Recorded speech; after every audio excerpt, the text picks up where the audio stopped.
বিরতির পর বাদবাকি সংবাদে আবারও স্বাগত জানাচ্ছি আপনাদেরকে। আমাদের সাথে থাকার জন্য ধন্যবাদ। ইটালির মিলান জাতীয়তাবাদী যুব দলের ৩৭তম প্রতিষ্ঠা বার্ষিকী পালিত হয়েছে। আমাদের মিলান প্রতিনিধি কাউসার হাওলাদার জানান, মিলানের একটি হলে গত রবিবার সন্ধ্যায় তোফাজ্জল হোসেন তপুর সভাপতিত্বে এবং সাধারণ সম্পাদক রাজু খানের পরিচালনায় অনুষ্ঠিত সভায় বক্তব্য রাখেন সহসভাপতি কাজী রুবেল, রবিন শিকদার, মিজানুর রহমান, আবদুল্লাহ আল মামুন, আনোয়ার হাওলাদার, হারুনুর রশিদ সহ আরো অনেকে।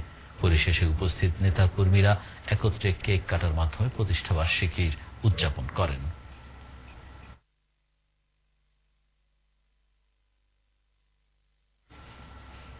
এবার